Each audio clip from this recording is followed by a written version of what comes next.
we're not going to really talk much more about it right now. So to pick us up, we've got Seb Fenella, he's the founder of Bitcoin. It's an important topic to you, I think.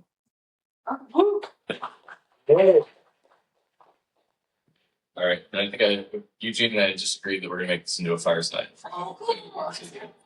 Okay, nice. Yeah, cool. Maybe I'll switch view. So I'm not next to it. So Let me get in front of this thing. And just, we are live streaming, so that's why. don't say your private keys. Well, you guys look like you don't like each other. This looks very COVID friendly. Wait. Maybe. What a fun fighting. A fun fighting. You're telling me like each other just for the fun. Okay. Cool. All right, so we have 20 minutes, I think. And then maybe we'll start off with some intros and what our focus areas are, and then just play jazz on top of that. So you're gonna go first, Eugene? Yeah, sure. So hi everyone, I'm Eugene Leventhal. I'm the COO of Opt-in Labs, as well as the head of governance there. And I'm also with Benedikt, which is a governance research nonprofit where I'm the research director leading two projects. So I'll talk about that in the next. Cool. Hey, I'm Kevin Walkie. I'm mostly known for founding a project called Gitcoin. We're basically Git coins if you're working on public goods and open source. We've distributed over $60 million worth of funding to Ethereum-based ecosystems. And Gitcoin's kind of had some ebbs and flows. I've been working on it on and off for 8 years. In 2022, I left the project and exited it to DAO. And I'd say that didn't really work. And so now, in fact, been rebooting it. We tore it down to the studs, and now we're rebuilding it for the AI era. So lots of lessons along the way. But I've known Eugene through Metagov, and we pitched you scroll grants for a little while when you were there. So cool to see everyone else moving around the ecosystem as the ecosystem shifts around. But I'm just only projectly and always at Gitcoin rebooting it at some level. Always keeping that thread alive. Yep, exactly. So what feels most active for you today, Eugene? Where should we take a conversation? Yeah, I was wondering if kicking off, if you mind giving like an overview of where Gitcoin's at and how you see kind of things changing for y'all this year. Yeah, sure.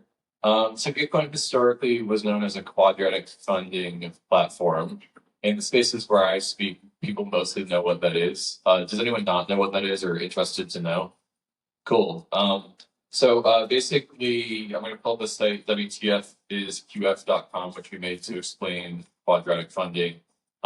It's basically a super democratic way of funding contributions to your favorite public goods. And so the way that it works is that we put out a matching pool. And then what we do is we solicit contributions to projects that are working on something that we care about, like open source software. And then we match the contributions from the crowd from that centralized matching pool.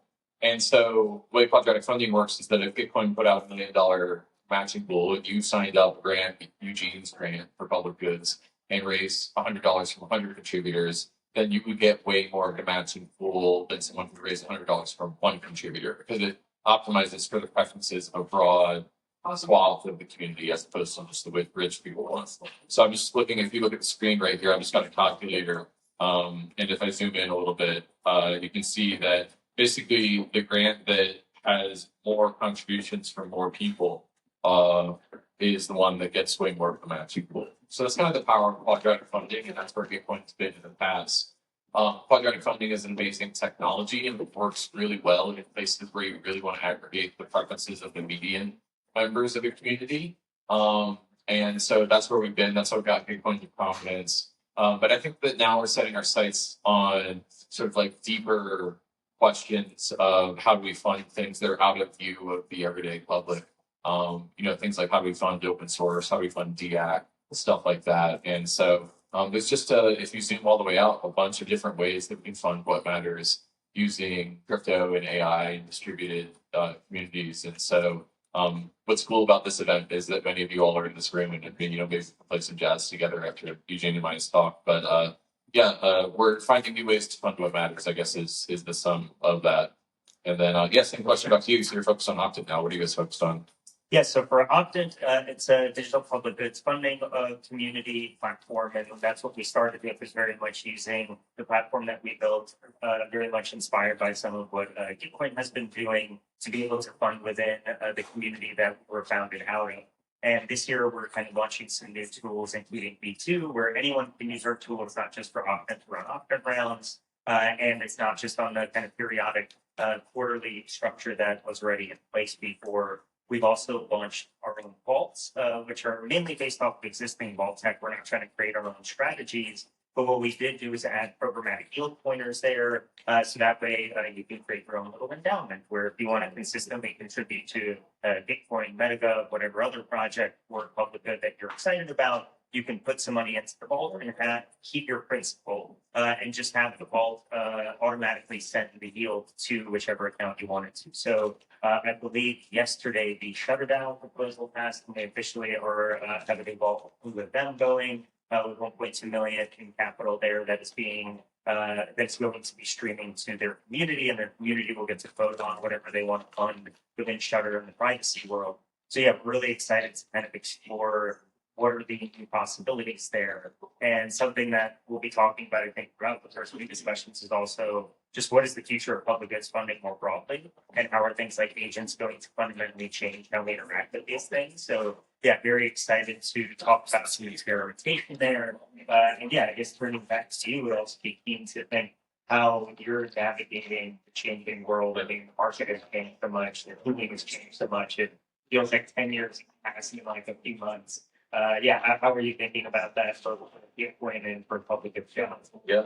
Well, the first thing I'll say, since you and I are up on stage together, you just mentioned the other vault that just launched today. Bitcoin's been running about vault, so excited to collab with you on that. Big fan of using different money Legos in space when they're available, and that's one of the beautiful things about Ethereum is that we can put better systems for funding economies together. And so, yeah, excited about that. But you asked me how I'm navigating changing space, and I just want to pull up this graph. Which is part of some research that I did at the end of the year. Basically, the x-axis here is 2019 to 2025. And what you're seeing on the y-axis is the volume of Ethereum public goods funding by provider block square. So basically, we're taking all of the different ways that we're funding what matters to the Ethereum community and displaying them as a percentage of how they're flowing over time. And what you'll see is that Stellar and the Ethereum Foundation were the original sort of like two centralized funders of the ecosystem. And then in 2019, this thing called Bitcoin Grants launched, and then this other thing called Obligate launched in 2019. And so in the beginning, there were like these centralized grant committees that were funded by their various ICOs, and they were using centralized grants tooling. And then I think Bitcoin Grants and Obligate, not to give ourselves too much credit, kind of proves that there can be on-chain, more network-based ways of funding what matters. And in 2021, when the bull market came, we started to see an explosion of different experiments in how we fund the companies in the Ethereum space. If you're not an Ethereum native, these names won't mean anything to you, but if you are, these are some of the mainstays of our space, but things like Protocol Guild and Optimism, Retroactive Public Goods Funding, Arbitrum Foundation, Octave, you guys are fourth on the list there. Holtdown, Artisan, Rips, ENS, QAC, Gibbet, Public Animals, Dalgrab. I'm just name dropping because I know that we're streaming and I want to be able to say that and name drop everyone. But by the way I read this chart, and you asked me, by the way, just to zoom back out to the question you asked me, it's just like, how am I navigating change order meticulously with data?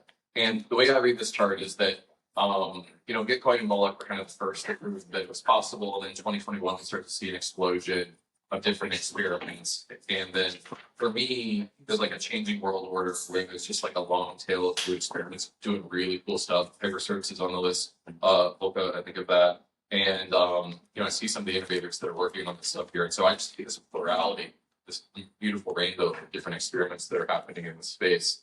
And, I think a lot of us are kind of like struggling to figure out how to scale from 0 to 1 to 1 to 10, like with scaling up. The one exception to that is Protocol Guild, which, if you're not familiar, that's the people who maintain the execution and the consensus layer of the Ethereum clients. And, they're raising multiple $1 million per year to fund themselves. And I think it's because they're the most existential public good to Ethereum. But yeah, trying to revisit my priors and to just follow where the market is going. And the way we do that is with DAO. Yeah. And I guess, how are you, I know you've had some fun public experimentation with some agents and Moltbook, but also whether it's for Gitcoin, whether it's you personally, how do you see agents kind of reshaping the way that public goods funding, at least will be experimented with in the next 6 to 12 months? Yeah. Yeah, I mean, I think AI is modifying intelligence and making it easy to add intelligence to different systems. And I think Ethereum quantifies trust and makes it, easy to build these smart contract circuits. And to me, it's like another set of tools in the toolbox when you're building these things. And the most interesting experiments that I'm aware of that are working on AI and public goods funding are DeepGov by David Dow, who's here. I also know that Devansh and Vitalik are cooking deep funding, which is an open source dependency funding thing. And to me, those are just like, I remember being a kid and getting like a Windows machine, and the first apps on it were like Minesweeper and like Solitaire. Like to me, DeepGov and deep funding are like the first apps that we're going to see built in this new paradigm. But yeah, same question to you. How are you using it? Yeah, I mean, for us directly, we haven't started deploying any AI or agentic-based tools yet. But for those who are aware, there's just a hackathon happening right now called Synthesis, which is very much focused on the use of agents for crypto and kind of seeing what are the possibilities there. And as often, we sponsored a few prizes there to specifically look at agents for methods of evaluating public goods funding spend.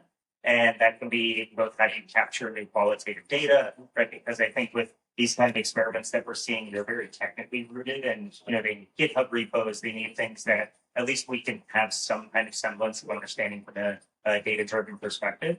But what happens when you step into the qualitative space? And that's usually the much more challenging kind of thornier part of evaluation is understanding just how humans feel about the thing that has happened for months or hopefully years. And so, yeah, we're really excited to see how that could enable, people to be able to converse with these kind of systems and provide more qualitative inputs to maybe pair that with things like pairwise, which instead of trying to shoot for objective or absolute breakdowns of evaluation, it's more relativistic, right? Instead of asking what is the overall impact of thing A, how did it compare for you against thing B? And in some instances, I think in the optimism ecosystem, they did it in more of a almost like you just had two pop up and you pick one of the two, which one felt better for you, and give a quick description of why. And that just shows an interesting design surface to play around. But yeah, so I think there's just going to be a lot of opportunities there. I think the hackathon is active live now and will be going on for I think another 10 days or so. So really excited to see the kind of ideas that emerge. But it generally feels as though, like the market had just cooled so much on whether it's public goods funding, whether it's governance in Web3 more broadly. And so, yeah, I feel like, you're feeling the pain of that in that sense. Yeah. Well, it's actually kind of funny because it's inverted for me because like Bitcoin got so big and the market was so frothy, and I was so frustrated with just our inability to ship great software and build there. So I'm actually kind of like glad that it's a little bit more realistic, and I feel like we're doing more with less than we've ever been able to do before. But yeah, it's a tough market out there, man. I mean, if you're not doing stable coins or something institutional or, raising for an AI startup, it's tough to raise money, but it's also tough to get revenue because I think that, grants campaigns just feel like a cost center to a lot of these projects. And so unless you can really connect that cost center with how it creates future growth for that ecosystem, it's just hard to make that case. And, what I think is really incredible about what Octane is doing with the vaults is that that's kind of like found money for a lot of these projects. It's just taking the yield to fund your ecosystem. So it makes the bar to deploy a campaign a little bit, I don't want to say lower, but it just changes the calculus, I think, a little bit. Yeah, not asking people to part with their capital in the sense of like pure charity in that way of just keep giving money and change that to more of the endowment model where you lock in some principle and you use that as the basis of continually funding something, and you always have control of that principle. So again, we're definitely excited to see how those kind of opportunities get deployed. I'm excited to not spend Bitcoin's treasury to do Bitcoin grants rounds. That is real interesting. Yeah, because I feel like so many of these wonderful projects that leaned into a lot of public goods funding, especially when, number go up or number is high times, it's very easy to say, hey, we're dedicating some percentage of our revenue. And then I feel like one of the biggest changes last year between the political changes, which led to less concern about FtC coming after projects, which kind of undermined a lot of the initial governance structures. And then people just had more startup pressure. Like, we have to deliver. We actually have to ship something that is getting used. In most projects, especially L2s, like, don't feel like they have their product. It also feels like there's been a death of ESG a little bit also, and I'm curious to see what the future of, I don't want to say ESG, but the future of decentralized impacts. There's maybe something there in a future administration or a future environment. Yeah, and I was actually just catching up with a friend of mine who spent 20 years in working on ESG related funding and talking to different investors and like working with all kinds of pension funds and massive endowment funds to dedicate more towards ESG. And it's not as though that happened as cleanly as in the last 13, 14-ish months. Just things aggressively changed. There were already some counter trends emerging that got accelerated. Whereas I don't know, I feel like I very much remember early last year, new administration comes in very quickly. I guess like, yeah, we're just going to onshore our governance. And then A16Z drops the end of the foundation era article. Yeah. And then just like all the projects started shifting in that sense. And so yeah, it definitely does feel like a slightly more painful time, but I feel like you've been through multiple bull bear markets. Baby, can't kill me. And so what's the exciting part of being in the bear, so to say, of having more heads down, focus on building and less noise events? It's just like still having capital and like still being alive to live another day, just throw this whole year. And then when the market's bad, like all the talent comes back to you. And it's looking so stuff. So like we're really his talent building. Maybe I could talk about what we're doing for an interview and Sam, we can do Q&A. I don't know. How much time do we have? Yeah, just checking. I think we have another like 5 minutes. Okay, cool. I'll do like one or 2 minutes on what we're up to. By the way, 3.5 minutes. Okay, cool. So Gitcoin is no longer doing Gitcoin grants rounds. We're going to do a rebrand, and we're still going to be called Gitcoin, but we're not going to call it Gitcoin grants rounds anymore. We're going to be launching this thing called and this is alpha. I've not told anyone about this yet. Called DAC.fund. So basically, we're going to fund DAC defensive acceleration. Hopefully, since this is the DAC lounge, I don't have to explain what DAC is, but I expect to do a lot of explaining what DAC is and how we can fund it using novel on-chain and AI primitives. So DAC.fund is going to be the name for our next 5 or 6 funding campaigns, and we'll be building coalitions that are funding cool DAC things. And one thing that I'm going to propose to governance as the first round is what I call the coordination games, which is going to be an AI agent coordination Olympiad. Everyone's taking pictures. That's making me so nervous. You can tweet it, but it hasn't passed governance yet, so it's not official. But the founder likes it, so it might happen. So the idea here is like traditional Olympiads, like physical Olympiads, you're testing the strength and the agility of the people, and you're creating a fitness function where they can advance like social and through cloud by getting medals by being like the most physically fit. What we're going to do is we're going to take AI agents and we're going to force them to coordinate with each other in like classic coordination games like Prisoner's Dilemma and Crabs in a Bucket, Risk and Diplomacy. And the model that the thing that I see here is that, a big AI labs are just centralized and they're creating these AI agents that can't coordinate with each other by default. And then, so there's either catastrophe or dystopia out there right now. And if we could build decentralized coordination between the agents and like really harden ERC 8004 and all the coordination primitives, I think that's the output that I want to see.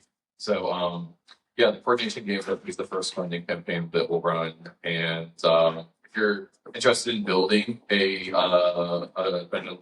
AI agent Olympic event or competing in one, come find me and we'll hook you up with the gaggle builders that are doing this with me. So I'm just trying to orient towards the future and not the past. And so this is like a bold new experiment. I don't know how it's going to go, but we're going to fuck around and find out. Yeah, that sounds really exciting, and very keen to see how that actually ends up playing out and what the governance interaction will be. I guess given timing, does anyone have any questions for Ken as I'll grab my laptop? But yeah, please. Yeah, I'm thinking that there might be we want to build in a gap between where the agentic or the AI makes their decisions, right? Deterministic, probabilistic decisions, and where human intuition, the human makes that ultimate decision. Build that error gap in there, and that's where the creativity and the flow happens. Yeah, that's where the good stuff is. I don't know what you think about something like that. Yeah, and just for the live stream, the suggestion was to build in an air gap between the AI intuition and human intuition, and maybe provide a little bit of a like interface there. That's pretty And, creativity. Yeah. I like the suggestion. Thanks. Kevin, I have a question. I've been trying to map to US GAAP like balance sheets and income statements. Mhm. And I just wonder if you have any comments about using sort of accounting to report on what is happening in the Bitcoin space and these other spaces using actual like, financial statements. Yeah, so the question was, can we use accounting to account for impact on financial statements? To figure out the air gap. Yeah. Feel free to tackle one or both. Yeah. Yeah. Question about the Yeah, I mean, I think that the people that I see in the audience here that are working on sort of impact tracking hypercerts, I think is doing some interesting stuff. EAS, I think it's an open design space to do better on-chain accounting. And just being respectful of time and wanting to hand it over to Eugene. That's all I'll say for now, but thank you for your questions. Thank you for your engagement. I'll be around later if you want to chat more. And Eugene, why don't you take us away? Yeah, sure. Thank you, sir. Yeah, please round of applause for Kevin.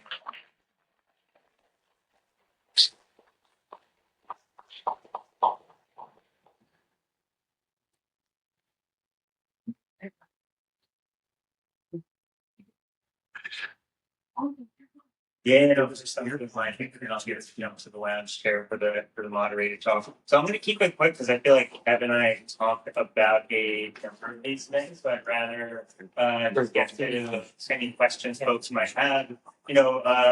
With this presentation, I was going to remind folks of the whole idea of public goods being non-excusable, non-liable to us. And for those who have been around funding and comments for a while, you probably heard the term network goods, where it's the same general concept that it's defined more to a single ecosystem. That can bring up a really interesting and fun philosophical discussion of where to say a park or a digital tool that's confined to an ecosystem kind of stop being public and more network goods. But for the purpose of this, I did kind of want to remind some folks of some of the origins. And I feel like the chart that Milwaukee brought up was great for showing some of the early players that were focused on the public goods funding side, really with Ethereum Foundation formalizing it. Groups like Stellar also doing some early work. Bitcoin really pioneering the quadratic side of things. Optimism really pioneering the retro side of things. Groups like Protocol Guild experimenting with new models when it came to the guild-like or communal-like structures from that perspective. And then, Giveth, Opt, and Clear Fund, a lot of groups have experimented with the community funding side of things. And we've seen a lot of protocols, especially L1s, L2s, playing public goods. And that's why we wanted to bring up that public versus network goods distinction, because a lot of them will fall much more in the network goods side than things that really help all of us in multiple projects and multiple ecosystems. And as part of that, we saw a number of different types of mechanisms, really starting over with prospective, which is kind of probably what most people think about when you hear about a grant, which is I'm giving you money to go do some stuff, whether it's milestone-based or open-ended. Those can also be RFPs where I put out very concrete calls. But here are the kind of things I want to see if they respond to this. Those have much more overhead up front in getting those set up. But then again, and actually a lot of grant programs really appreciate the results being much more targeted as a result of that overhead. And then, we talked about a number of these other programs. And if you have not checked out Mechanism Institute, and shout out to Ori, who I know is somewhere in the building right now. But they have a great library of mechanisms. This is just a snapshot of the allocation-oriented mechanisms. But again, has, I think, 7 or 8 different categories of mechanisms. So if you just want to nerd out purely on the mechanism side, please do check that out. And as we were talking about previously, right, last year was this retreat, where for a variety of reasons on the governance side, the public goods funding side, things just started to sharply change. Right on the governance side, we started groups like Eigenlayer pulling back, which started and inspired many others to pull back. On the public goods funding side, I think Optimism kind of pulling back from its stated program was probably the biggest change on that front. And these are by no means unique, right? And so a lot of us are thinking about how to kind of grasp what does the country look like. And when thinking about and why this retreat happened, I know we talked a little bit about the fact that there's this push and pressure, especially for anyone who's VC backed, to really find product market fit, to start earning revenue, to get to actually have some competitive advantage that isn't just really buy based, which has been a serious thing for us. And then, on the dissolution with voting, just a lot of the models for governance and for voting structures around public goods funding, they were really pioneered by one or two players and then effectively copy pasted with minimal tweaking. So I would argue that we have not seen as much experimentation, at least with the large DAOs. There are a lot of smaller communities that have experimented, but those ideas have not necessarily propagated to the larger treasuries. And so, right now we're at this point where we need to think about how do we find models that actually work. When it comes to the allocation side of things, what actually gets funded, the governance side of who actually gets to decide and oversees the allocation, and did it work right on the evaluation side. These are all areas that need much more experimentation. And I did want to mention briefly this effort that we have currently going on called GovAct for Governance Acceleration, which we see as a subset of the broader DAC movement. And there's a link there if you want to both see what we're up to, as well as some of the early findings. But basically there we've been going through sourcing problems and solutions and working on the solutions to have this kind of sense making initial foundation. From there at FtC in a couple of weeks, we're going to have a workshop where we actually use some deliberative tools live to get a sense of how people are thinking of some of these results, and then actually form focused working groups to start tackling some of these problems, really inspired by the Linux Foundation model, where working groups are anchored by industry partners who are willing to do the thing. Right, because I think another frustration with governance is there's a lot of opportunities to come together and talk about all the cool ideas and theorize and talk about potential experiments. And then we all kind of go back to being busy with other stuff. And at least at a large scale, many of those things don't happen and come through to fruition. So really hoping to have this be a kind of sense-making input formation. And hopefully by DEF CON we'll get some report out some of the results from these experiments. And as we started touching on with, the use of agents, I already mentioned the synthesis hackathon that's going on, so I don't want to reiterate there, but there is the link if you want to learn more about the synthesis hackathon and potentially join or share with others who might be excited about building with agents for Web3 in any capacity, but especially the opt-in tracks are specifically focused on agents for evaluation. And then this other link is a shout out to David Dow, who I believe is presenting downstairs right now on AI overall. But really excited for this democracy idea and this idea of how we can have, you could think of it as agentic simulation or agentic digital twin, or you could frame it in different ways, but how you can experiment with different structures of using agents to make it easier for people to interact. And to the previous question that came up, the goal here is not to just give agents full power of governance systems or funding systems. It's to find that balance where they can minimize the cognitive load for the humans who actually then make the ultimate decision. And yeah, there are a number of other interesting areas to experiment. I mean, we are already seeing things like endowments. There's Endow, DAO endowment that's been going on for a couple of years. There's the open source endowment fund, which is entirely not Web3. But they launched, I think, earlier this year, late last year, focusing on the traditional open source community and not as much on the Web3 side of things. And, there's more discussions now happening on the in-protocol revenue, or the financial product side of things. But yeah, I guess the call to action here is really around needing and wanting to generate more focused experimentation around allocation and evaluation. So if those are things that get you excited, those are very much priorities for this year, and it's something that should focus on and generate some intentional experimentation. So yeah, please do feel free to reach out if you do want to talk about any of it. And I know next up, we're going to be having a panel on mechanisms with a few folks. So I think we have time for maybe one question if anyone has one before we transition. Otherwise we'll take a quick break as we reorient the setup for the panel. But yeah. I'm curious about your pivot of the framing of public goods to network goods. I feel like there's a huge problem area there of the definition of public goods, and it seems like we're kind of at a reckoning of what is a public good. And so I'm curious your guys' mindset is kind of adjusting that framing to network goods. Yeah, and I guess two comments there. Our framing as opt-in, we're in the process of potentially reorienting towards DPI or digital public infrastructure is what we're focused on. I think one of the challenges with public goods is that it can kind of mean anything to anyone if it's not a concrete term.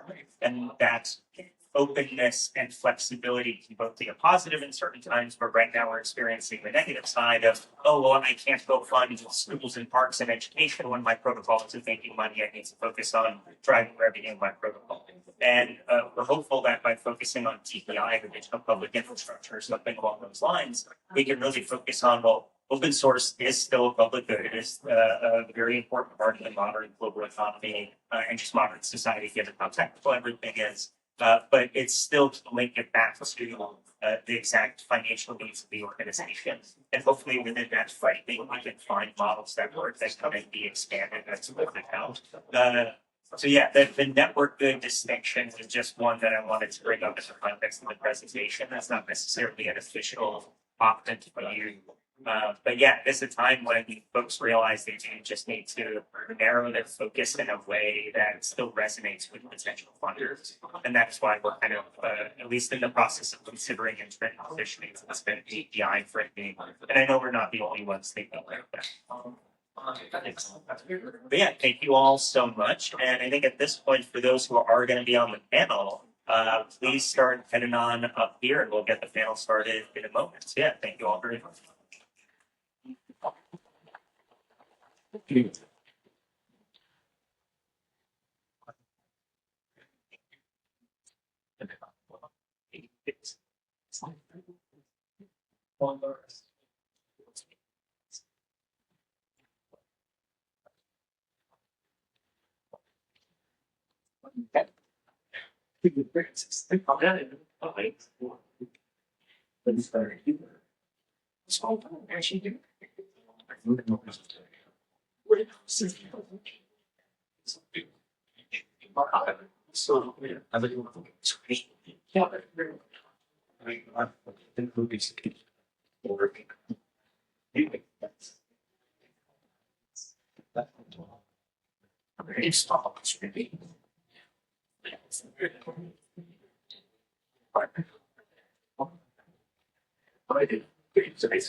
That's it.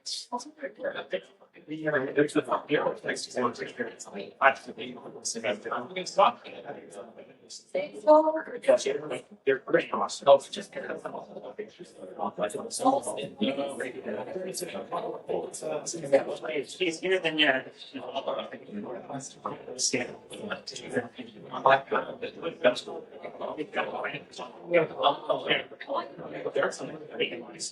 Oh, yeah, I think. Yep. So, yeah.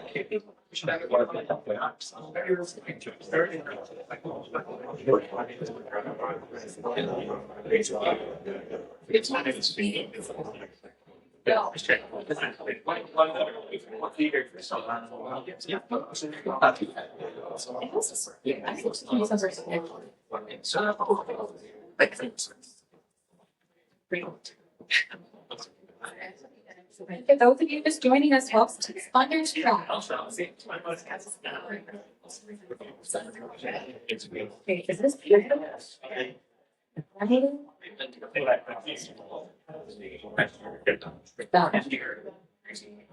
Louder. So, by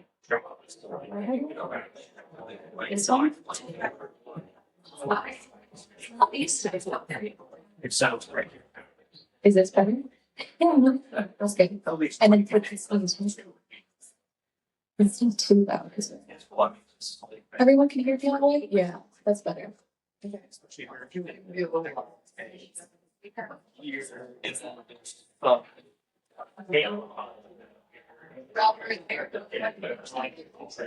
It's like Now,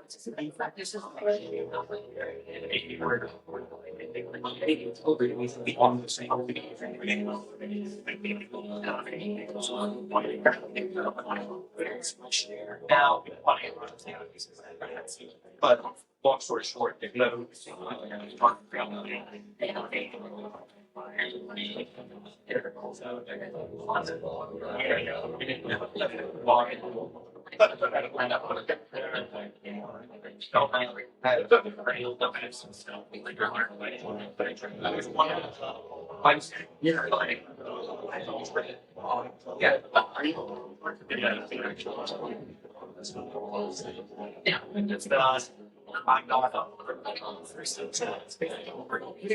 yeah, it's funny. Last time here.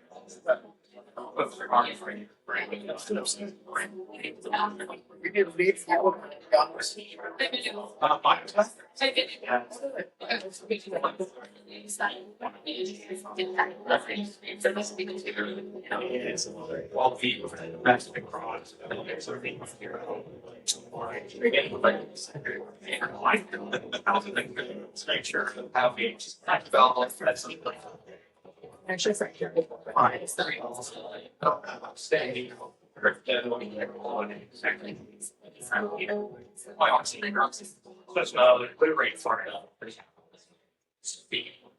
So much.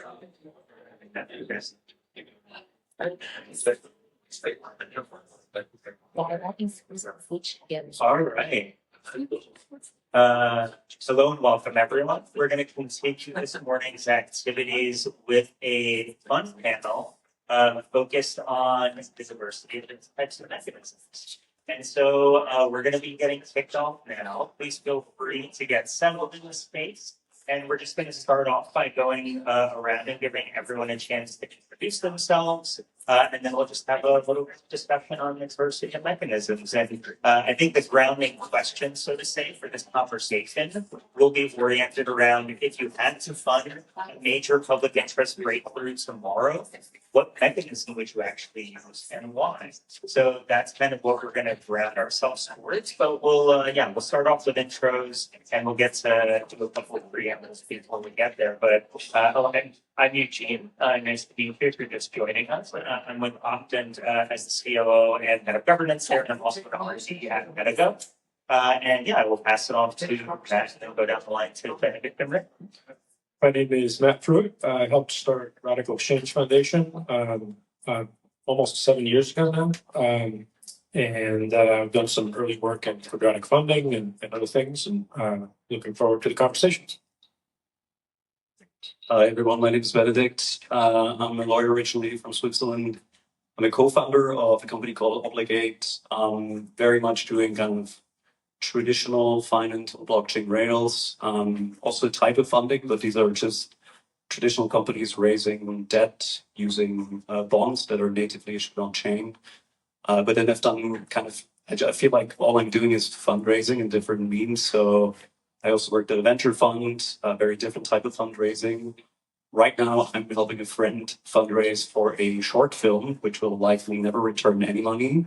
Also not doing that. It's just very interesting to learn how funding is actually always tied to different emotions. And next to whatever official financial return or non-return, it's a deeply emotional topic and always ties into the political spectrum we're in. So very much looking forward to the discussion we're having. Hello, hi, I'm Raymond. I'm one of the co-founders of Prewitt Labs. We built a product called Open Source Observer.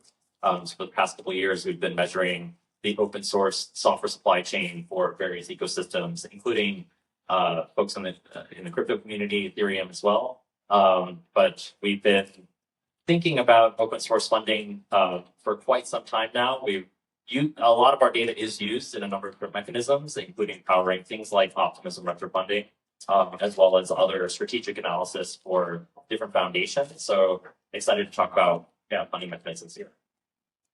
I can't help but be slightly distracted by a lovely backdrop. I just drifting in from the outside. Yeah, thank you for doing the native dance over there. But yeah, I think to build off of that, maybe going in reverse order this time, because I'm hearing kind of three different focus areas from especially being so deeply rooted on the evaluation side and working with different ecosystems, fundraising with traditional products but on chain, and experimenting with both quadratic as well as funding and voting in different ways and exploring different tools and communities there. Would love to just hear how the experience has gone, and have there been any notable changes for you in the last 12 or so months? Oh, absolutely. Yeah, I mean, do you mean for us as an effort, or just the macro sentiment towards funding in general? Feel free to comment on the macro, but especially grounding and for OSO and the kind of evaluation work that you're doing. Yeah. How do you see that landscape of evaluation work changing? Yeah, I think the evaluation work changes with any particular foundation that we work with.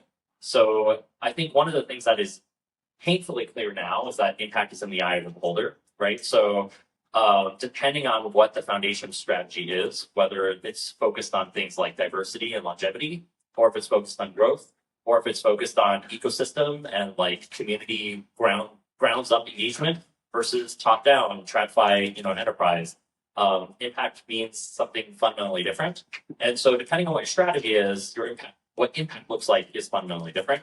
I think it is painfully obvious that the crypto environment has changed a lot in the last 12 months. So to the extent that it evolves and strategies have changed, we have to change with it. I would say, data is data is data. So I think one of the things that is nice about the flexibility of the stuff that we have, we measure everything from how software is funded to what everybody's doing on GitHub, like the entire universe of every event that happens on GitHub, to every single dependency link that we can find between every package manager, to what everybody is doing on chain. And so, I think the optimism product lead put it best. It's that I feel like I'm in God mode. You can have a God mode of open source software supply chains because it is so transparent. It's one of the most transparent data sources of any industry in the economy today. It's pretty incredible. I can see every company's effectively P&L and user analytics, etc. That is a really powerful substrate to do all sorts of things. So to the extent that optimism was focused on retro funding at a time, it made it very easy to look at ecosystem growth more broadly. But now to the extent that, different ecosystems are thinking more about how to place investments and how to place bets, you can start to look at, growth areas and with that same data and, build all sorts of models, predictive models on where you think things are going to be interesting. So I think, I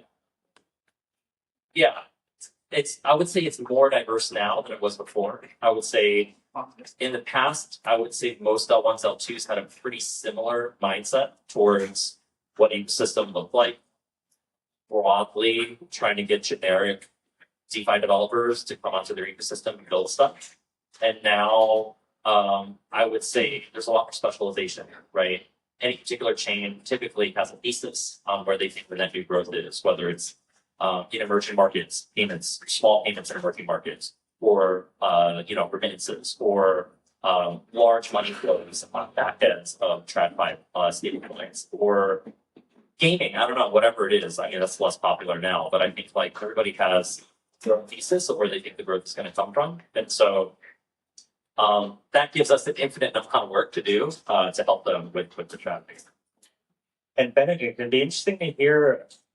Well, first off, for the kind of groups that you work with, is it non-Web3 companies issuing say debt raises on chain? Are you working with Web3 companies in that? What is sort of that landscape of companies using these kinds of products?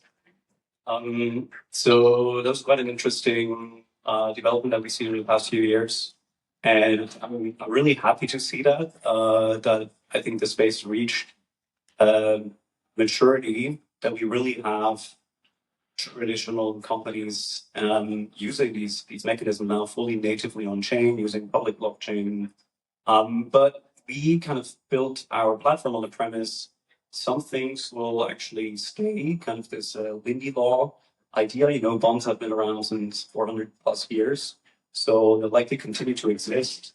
And although, it's not necessarily in the image of OG cypherpunk idea of full decentralization, we believe, some of these funding mechanisms need to tie into the world that is still ruled and governed by law. And in the beginning, you would have mostly kind of this adverse selection, right? Like many of these platforms encountered that. You would only have like the bold and the crazy or the junk credit that would use these platforms. And of course, the Web3 companies, because they didn't have a plenitude of other options. But the space really has undergone a great maturization over the past few years. And so now something that I think is incredible, and that goes into the direction of actually public interest funding.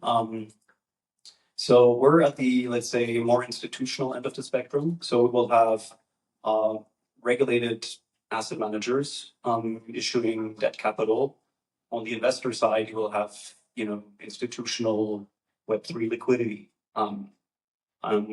But so that funding they receive now, that they wouldn't receive in the traditional TradFi environment because of transaction cost, not because of credit rating, because the TradFi rails are so cumbersome and create such high transaction costs, a lot of that funding doesn't take place.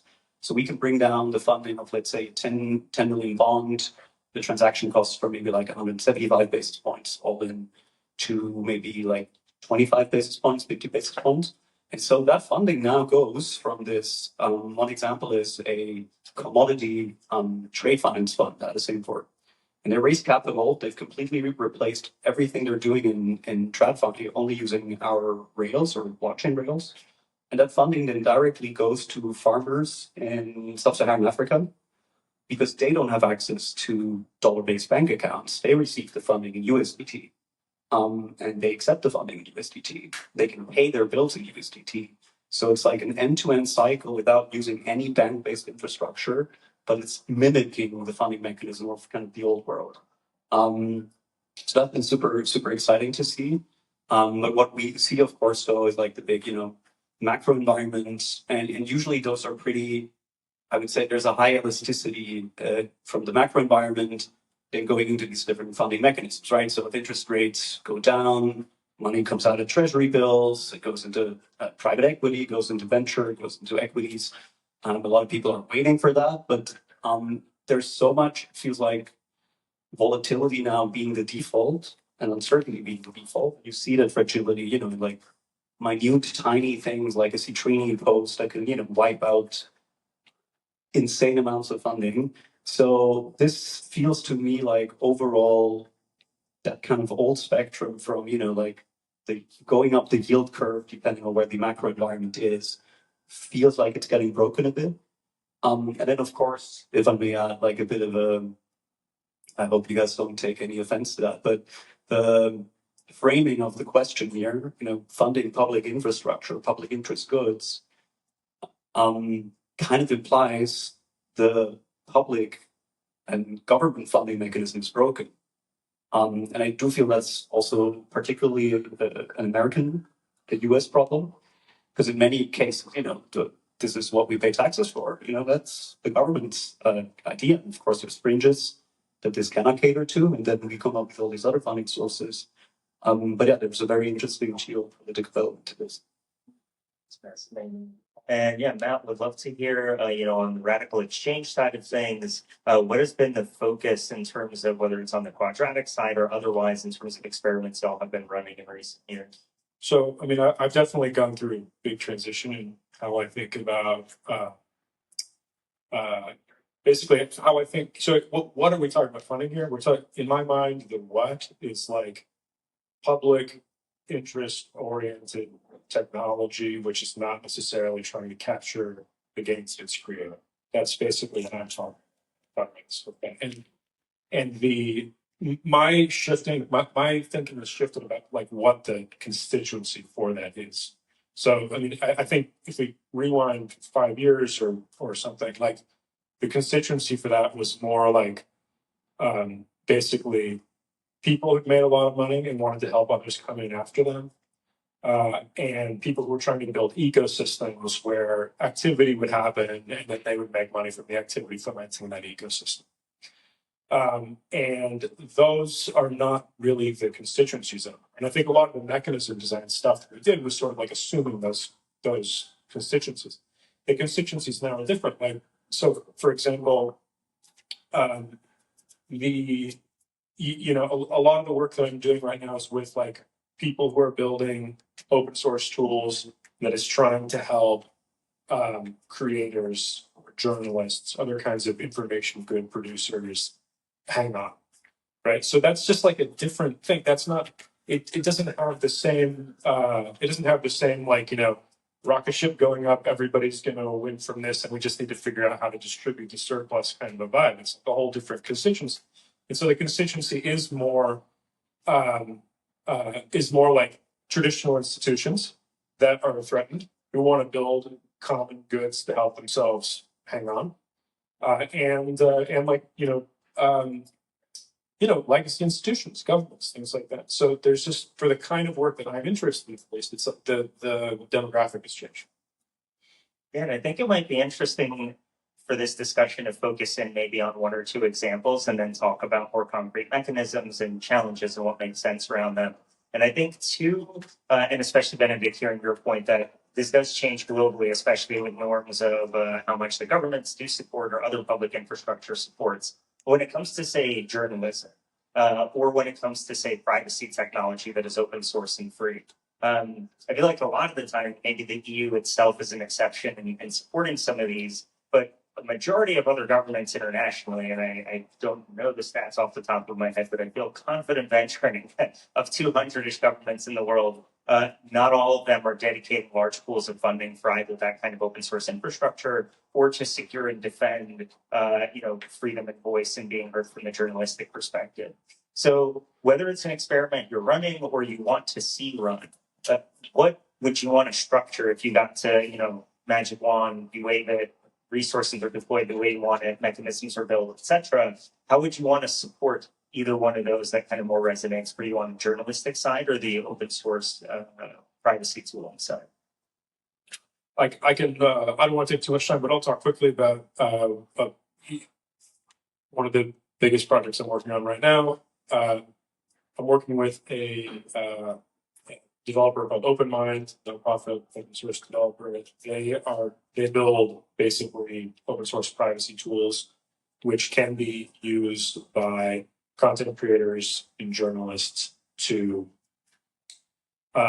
control the endpoints by which agents and AI systems are accessing what they produce, and viewed in a certain way could potentially build more like collective bargaining type power for these kinds of producers. And so what's the, how should that ideally get funded? Like basically international cat herding between like organizations of journalists and governments all around the world, right? Which is just a very different sort of problem to try to get the right people who should be excited about this than it was a few years ago. And just to clarify on that side, do you see the funding need or the desired funding outcome would be governments come together to collectively pool funds, which then fund this across the world? Or does this happen at the country level? I mean, I don't know. I mean, I think there's a lot of, the answer is complicated. Not that interesting, because I think at the country level, there's policy work to be done, but at the infrastructure building work, I think it's more of a cross-border. Let's pass it down.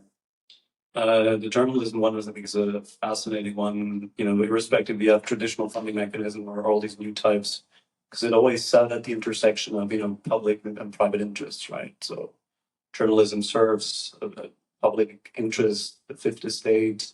Oftentimes it's been funded privately. It's private and run as, equity-based organizations. For a while, we had the ad-based business model, which reserved some independence for the individual journalists, but obviously, what Noam Chomsky also talked about manufacturing consent, still has a very strong sway at the edges of what discourse, like it creates the Overton window very much. But then obviously, we don't want to have fully state-sponsored media either, or at least certainly not exclusively. And we've seen interesting examples here, for example, in Switzerland, where a successful example of a newspaper, it's like deeply investigative journalism, and that just needs a lot of funding. And they're completely now subscription-based, and have been able to run that successfully. But yeah, we've seen Substack and all these things, and they always have kind of their benefits, and sometimes there are, contradictions. If you then just get kind of in the stronghold of your audience base, the audience capture that can happen with it. But I do think in the end, like funding more abstractly, there's an abundance of capital globally available, and you need to create incentive structures for that capital to flow where it should be. And that's oftentimes very emotional. Again, coming back to this, right? So do you have a lot of charitable foundations around? Do you have rich people who want to do something good? Do you have people who think they want to defend something vital? And if they feel like their democracy is being threatened, if we see too high of a concentration of media, like we see now, in the US with Warner Brothers, realism, etc., stuff like that. So not being able to give, a concrete answer, I do think it will definitely need a combination of funding mechanisms and incentives, especially for journalism. And I think once people really feel an emotional, like a guttural level, how important this is, like for our ability to live in a democracy, freedom of speech, to have these independent journalistic sources. And I think you only realize that once it's taken away, right? A lot of us that have grown up in the Western world, you don't necessarily wake up every day like, I'm so happy we have independent and free journalism, because you only realize that once it's get taken away. And I think this is where we can also take a lot of learning from people that have grown up in countries where that hasn't been the default, right? That have fought really hard to keep that up. I don't want to come across as a guy defending the U.S. right now, but I feel like maybe there's like something that we might be. There is something fundamentally different about digital public infrastructure. It's not like you build this bridge and you just got to maintain the Golden Bridge over decades. Golden Gate Bridge, I mean. These are highways that are being built and rebuilt and rebuilt and rebuilt. Thought experiment. Imagine if we trained all LLMs on just COBOL and Fortran. Do you think we'd arrive at the world that we have today? Like, there's something different and emergent that's happening. And we can't, I think a misconception that we have is that we just like, oh, okay, there's this amazing software that we have as we conceive it today, and we need to preserve that. And governments need to preserve that. No. Open source software is fundamentally an innovation economy. It is constantly changing. And there's something fundamentally different about that. And it's dynamic enough that there is something good about the fact that there are non-governmental organizations that are funding it. The vast majority of open source software that we use today is not funded by, governments in general, not just speaking of the US. And so I think we need to think about how we fund it differently. I think the mechanisms are different. And I think some of the best success cases are ones where we have, for lack of a better way to put it, the balls to invest in something innovative and new, right? And anecdotes only go so far, but I think one great one would be like, the way that Databricks came about. I mean, Matei Zaharia, right across the bay, right here in Berkeley, saw that Hadoop was a terrible piece of software and had a different way of building it. And that turned into, it was mostly funded by academic grants. So the way that the US funds open source is through science, which obviously has its own flaws, and that's not the right way to do it. But, sometimes it works. There's an example where it worked. And they wrote the Spark paper, they built Spark, turned into a whole movement. And then now, fast forward 10 plus years later, Databricks is one of the most dominant data lakes in the world. Plenty of cases where that didn't work out that way. But I think we do need to do that at a much more rapid pace. And it might take rails that are non-governmental to be rapid enough to place those types of bets. But I would challenge us as a community to think outside of this paradigm of, oh, this is CSR, altruism, nonprofit budget. Oh, this is like, the burden of the state to help us maintain this stuff. I mean, yeah, that's probably part of it. But I think it's overlooking the other side, which is we are constantly rewriting the software, and that's accelerating right now in the age of AI. And I think we need to think forward of like, okay, all these LLMs are trained on the COBOL today. What is software going to look like 20, 30 years from now? And how do we like accelerate towards that as opposed to preserving what we have? And Oh, did you want to? I just may answer that. I mean, I fully agree with that, right? Like, yeah, I think it's very dialectic in a sense that these new funding mechanisms and innovations always come about. Obviously, if there's friction in the existing system, people think it's not working, right? That's how the ICO wave came about in crypto, because like, hey, these projects would not get funded by traditional VCs, so we too have different incentive structures in place because they do have like the nature of public infrastructure, but governments are not going to fund it, VCs are not going to fund it, so let's do the ICO. And you know, a lot of the new media that we consume every day today also obviously would never, I mean, the internet we have today would never have come about if we just would have let it, leave it to the government to come up with that.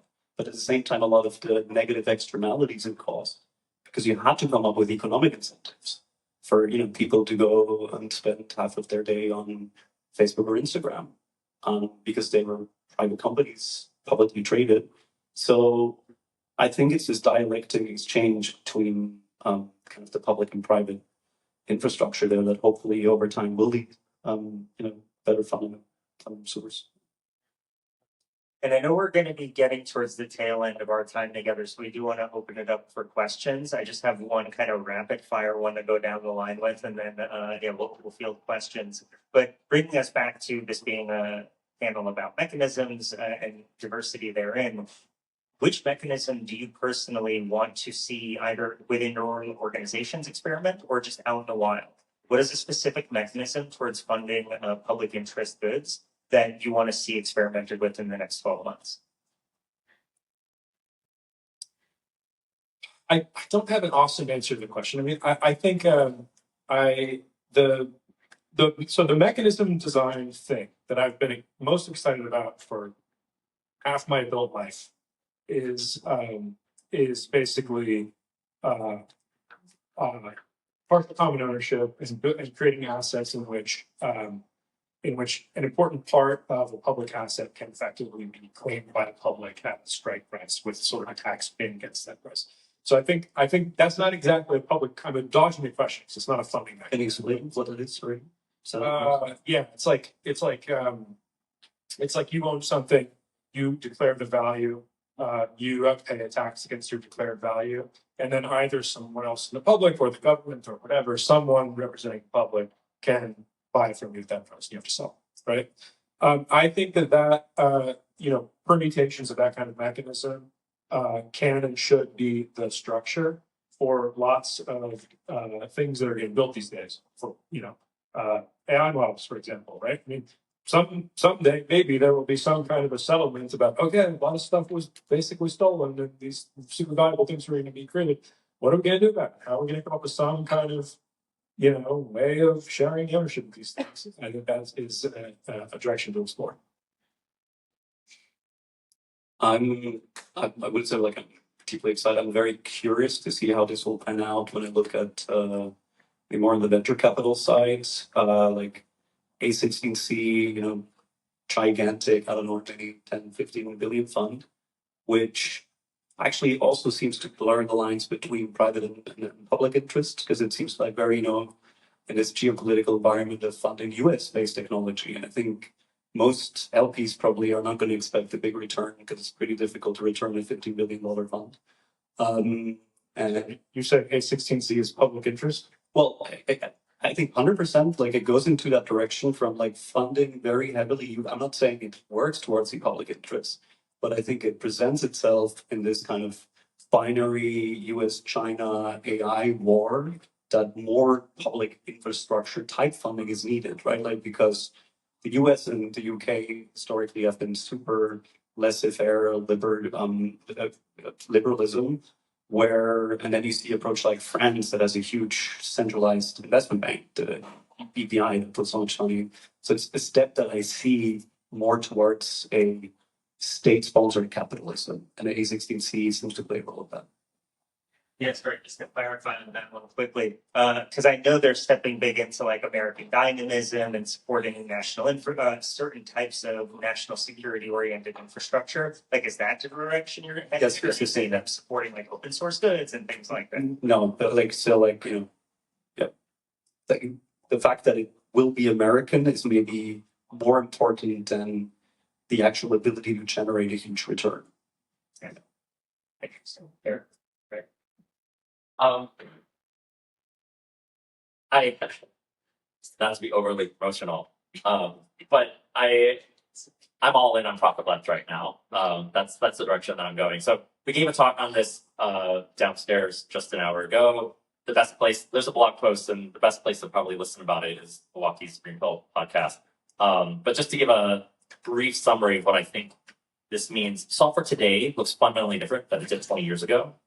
99% of companies use open source today. 70% of lines of code in any bundle, if you unpack anybody's bundle in Silicon Valley here, comes from open source libraries. On average, you have hundreds of dependencies in your tree. That's fundamentally different than what it was 20 years ago. And there's a deep network of interconnectivity when you look at the supply chain. That is what enables a random kid in college to build more in a weekend on a hackathon than entire companies did 20 years ago. And so I think there's something there. And in my opinion, the licenses of yesteryear were designed in an era when open source software was just toys. Like free software was just like those licenses were designed in the 80s when it was just about freedom and liberty. We weren't thinking about the economy that is built around it today. Open source software was a term was only coined in 1998. It's pretty recent and was a time again when software, this is free.com. This is before like the explosion. And this one, all they could think about was like open collaboration because people weren't collaborating at the time because there was so much proprietary software. These movements were designed for a generation that doesn't exist anymore. We exist in a world where entire economies are built on this stuff, and we need to have some mechanism by which we feed the people that build this software. So the idea here is that I think we need a third wave of software, and we're tentatively calling it the prosperous software movement. And I think we need to come up with mechanisms where all of the value creators in this $113 trillion GDP economy that exists on top of open source, all the value creators get to enjoy the prosperity that they help generate. And profit left is the mechanism that we're experimenting with. We're still figuring it out. But the fundamental premise is, it's kind of like copy left, but if you make over a certain amount of revenue, you just got to give back your dependencies. Very simple premise. The mechanism might be some combination of license and technical mechanism, but still trying to figure it out. But I'm bullish that there's something about a network funding model that I'm more bullish about than central allocators. I think central allocators are generally not that great at making bets. I think having markets trying to figure it out from an emergent property, I firmly believe that like open source is the best example of the wisdom of the crowd. Central allocators are pretty bad at understanding that.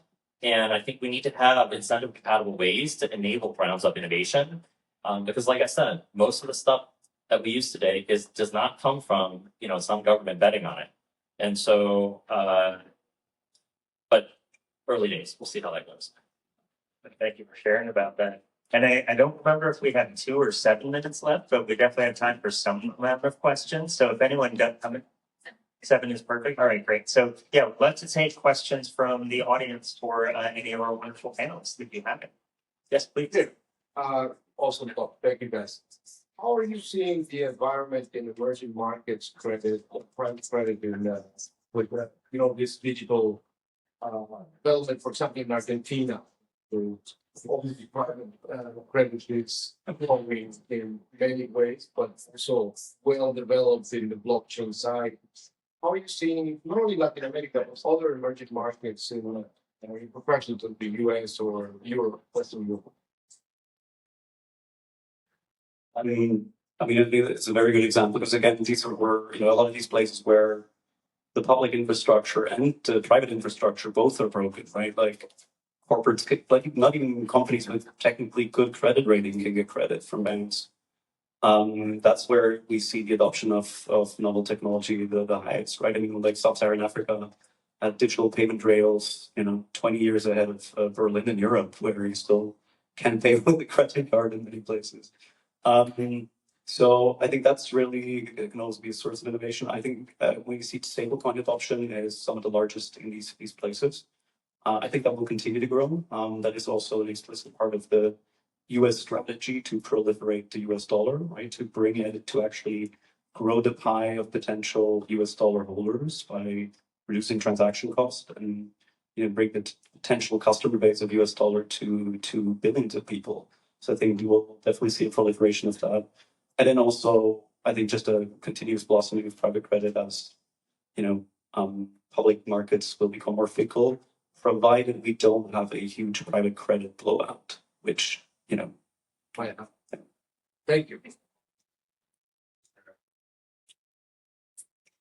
Any other questions from the audience for any of our panelists? What's the most successful decision-making commons that you've witnessed? Like your organizations, do you have like models of, we're doing it like these people because that works better than we've seen? Or Any just case functional commons that have been going for years that have their own autopoietic culture. Do you have any examples of that you're copying or using? In case anyone didn't hear the question, most successful examples of commons and decision making with Self-organizing over time, yeah. I can't say I'm copying it, but I'm impressed with IEEE, for example. I think what they do is very interesting. They've done a good job for a long time. Do you want to share what IEEE is in case anyone They set standards for networking protocols, and they I guess they assemble working groups of people who set standards which get adopted or don't get adopted by telecommunications companies. International engineering. Yeah, with community base. They've been doing it for 50 years, and they hosted the Mother of All Demos in 1968 for 3,000 interviewers right here in San Francisco. Yeah, and their working groups are pretty functional. I mean, you can make the critique of it. I think that those who have the time to invest in the conversation have a little bit more weight, but it seems to work. There's I'm not an expert in it, but I'm impressed with how they do it.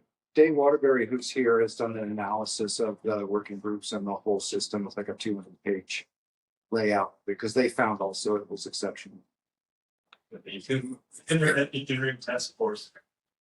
Internet Engineering Task Force. Oh, that's what they.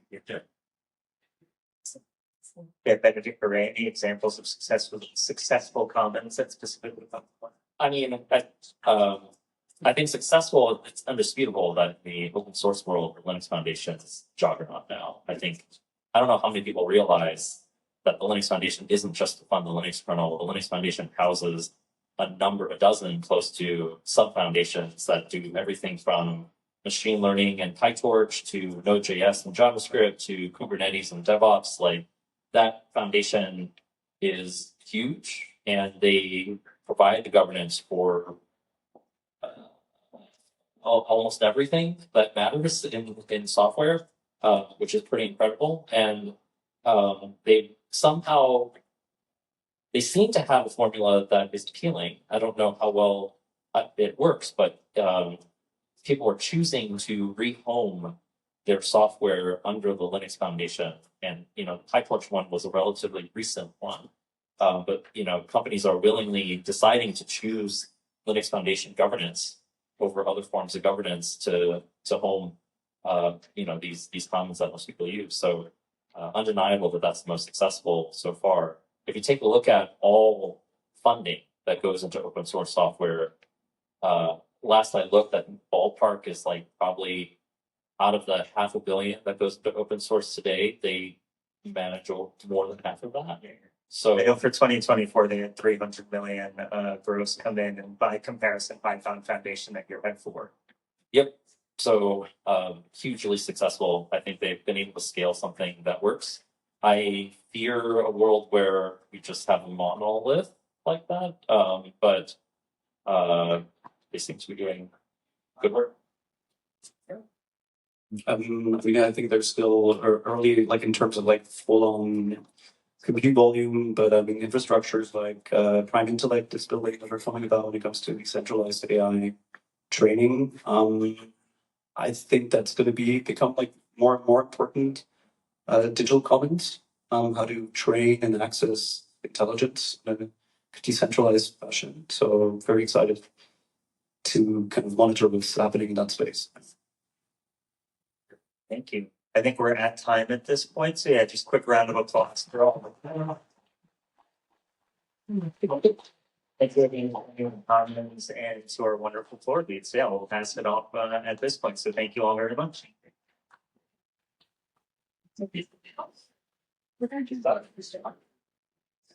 Okay, y'all, just a quick water break. I'm probably going to get some water in here soon, but so we have about like a 15-minute break before we transition to our next thing. So hang on if you want to. We'll be right back.